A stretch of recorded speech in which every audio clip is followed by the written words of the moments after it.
হে মহাদেব, আপনি কে? কোথা থেকে এলেন? আপনার কি সত্যিই কোনো জন্ম আছে, নাকি আপনি স্বয়ং সৃষ্টিরও আগে ছিলেন?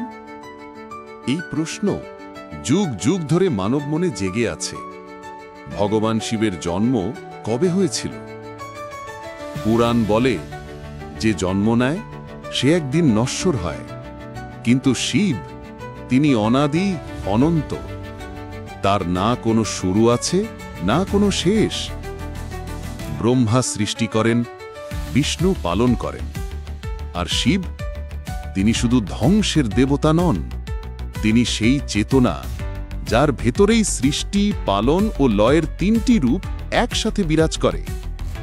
এই কারণেই শিবকে বলা হয় আদিদেব, অনাদি, অনন্ত। একদিন ব্রহ্মা ও বিষ্ণুর মধ্যে শুরু হলো বিতর্ক।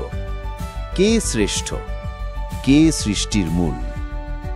তাদের অহংকারের মুহূর্তেই আকাশ থেকে উদ্ভাসিত হল এক অদ্ভুত আলোকস্তম্ভ, যার না শুরু দেখা যায়, না শেষ। অসীম অগ্নিস্তম্ভ। ব্রহ্মা গেলেন তার শীর্ষ খুঁজতে, বিষ্ণু গেলেন তার মূলের সন্ধানে, কিন্তু কেউই তাকে খুঁজে পেলেন না।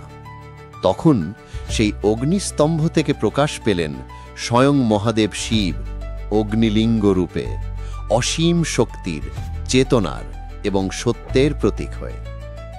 সেই থেকেই শুরু হল শিবের লিঙ্গরূপে পূজা, যা সৃষ্টি ও শক্তির মিলনের বহু প্রতীক। পুরাণে বলা হয়েছে শিব ও শক্তি অবিচ্ছেদ্য।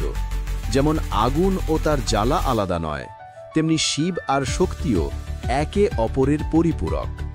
শিব হল চেতন, নিঃশব্দ, অচল, অনন্ত, আর শক্তি হল সেই চেতনার প্রকাশ, যা সৃষ্টি করে, যা নাচে, যা জাগ্রত রাখে। দেবী পার্বতী সেই আদ্যাশক্তির রূপ, যিনি শিবের সঙ্গে মিলিত হয়ে মহাবিশ্বে ভারসাম্য আনেন। এই কারণেই বলা হয়, যেখানে শিব সেখানেই শক্তি, আর যেখানে শক্তি সেখানেই তাহলে শিব। প্রশ্ন জাগে, শিবের জন্ম কবে হয়েছিল? উত্তর একটাই, শিবের কোনো জন্ম হয়নি। তিনি ছিলেন, আছেন এবং থাকবেন। যখন কিছুই ছিল না, তখনও ছিলেন তিনি, অন্ধকারে, নীরবতায়, চেতনার গভীরে।